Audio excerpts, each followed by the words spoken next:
OJ over here from PlayerEssence, and welcome to the PE Nintendo Switch and Gaming News video, plus a little discussion added on as well. So we're going to go over two topics here, and I want to get you guys' opinions, of course, in addition to my own thoughts on some of the conspiracies that have been floating around there, in addition to my own statement to Japanese developers. The time is now, we need to start hearing about some of this stuff, but let's get into it first. So series creator reiterates that Dragon Quest XI is still in the works for the Nintendo Switch, will be released when the time is right. So this is quite a bit of article here, so bear with me. Let's get through this. I'll talk about what I'm saying, talk about what some of the people are saying in the comment section, because this is pretty wild when it comes to conspiracy theories here. So we'll get into that, and of course you guys can let me know how you feel. We're in a strange place with Dragon Quest XI on the Nintendo Switch right now.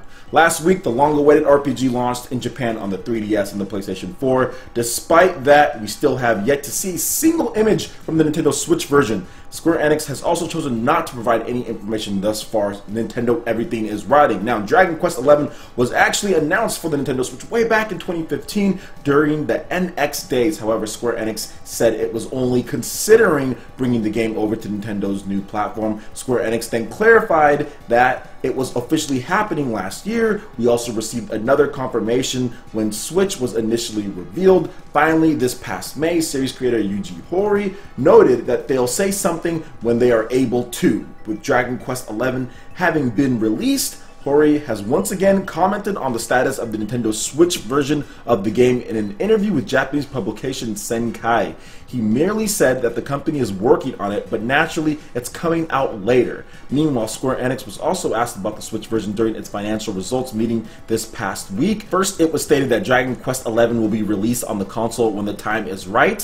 One person asked if the Switch release plan made some consumers hesitant to buy the other versions and wait. To this, Square Enix basically said they don't believe this is the case. Right now, we're essentially at the same place we were 2 years ago. Dragon Quest XI is coming to Nintendo Switch, but we don't know when, what it will be like. With Horii previously mentioning that there are adult circumstances, and that's in quotations, getting in the way, perhaps there are some contracts involved preventing Square Enix from showing the game. Or maybe they're just waiting until the Switch version is further along in development. So that last part has really gained some traction with some Nintendo fans, as far as Nintendo Everything kind of putting that speculation in there. Now, anytime that I've talked about this beforehand, type of contracts preventing them, and that can go both ways. That can go an NDA with Nintendo, or that could go with what some people are thinking and where the speculation comes from, and that Sony has somehow paid money or done something to make sure Square Enix does not talk about the Nintendo Switch version, does not show the Nintendo Switch version in order to preserve sales for the PlayStation 4.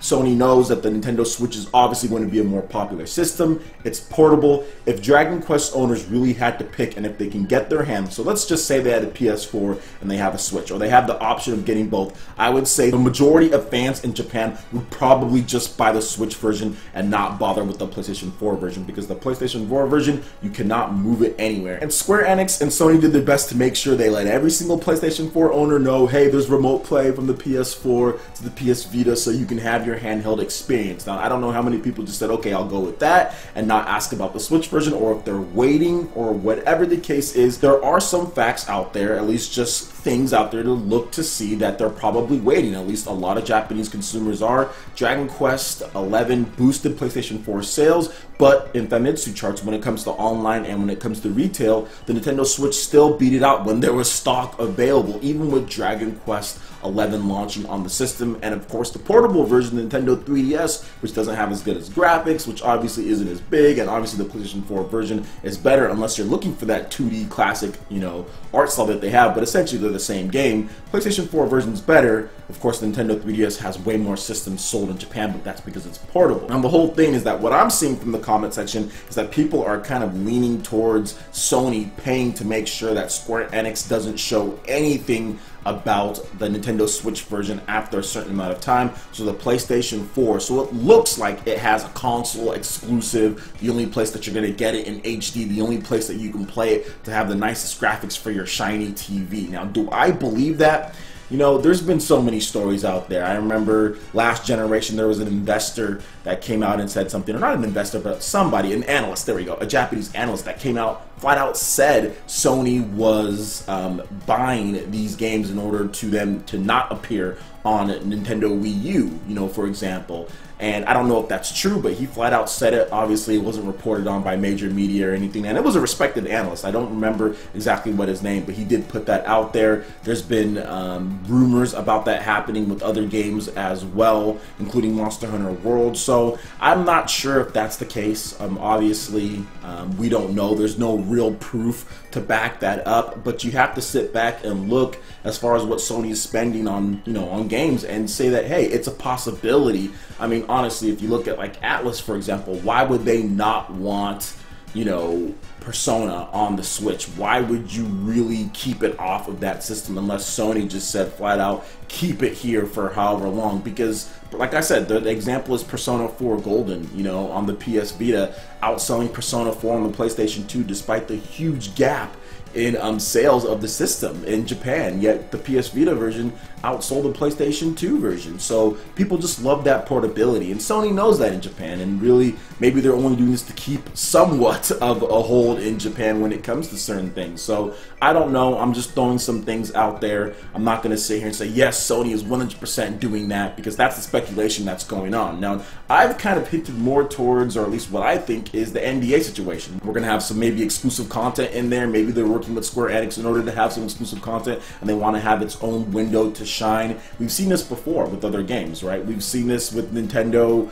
I know Call of Duty Ghosts was not announced at the same time. It was announced much later in the year between when Call of Duty Ghosts was first announced for all the other systems. So it's one of those things to where it could be a Nintendo thing. We really just don't know, and when the time it's shown, maybe we'll finally find out why it is. So Dragon Quest is going to find a home on the Switch because of the nature of the system, but it's just interesting to see all the dynamics and what people are saying. That's all I was just trying to get at. And what do you guys think? I'll probably have a poll on Twitter. Maybe not. Might draw too much hate. So I want to get you guys' opinions. What do you think it is? Is it NDA situation? Is it them just trying to finish the game? Or is it Sony making sure that they paid them to just market this as far as the PlayStation 4 version, the only home console version of the game, until a later time? So let me know what you guys think about that in the comment section below. Alright, and moving into the next article here. Right now, we got this, guys. 5,000 people in line to grab a Nintendo Switch in Japan. Absolutely insane. So go Nintendo with the article here. Just yesterday, around 5,000 people lined up outside the big camera in, I can't pronounce the name, but it was in Tokyo, a store in Tokyo. A day later, 5,000 people in Kawasaki lined up as well. They were lining up for yet another Nintendo Switch lottery. It's worth noting that a day later, another 3,000 people were lined up to try again. Overall, 10% of those people ended up leaving with the Switch because of the somewhat shortage problem that Nintendo is having. Although the past 2 weeks have been pretty good, totaling around 100,000 for the past 2 weeks for a grand total of 200,000 units around that. So that's pretty good, pretty much best since launch. Now, I will say this when it comes to this. Japanese developers, I'm going to look you guys in the eye right now.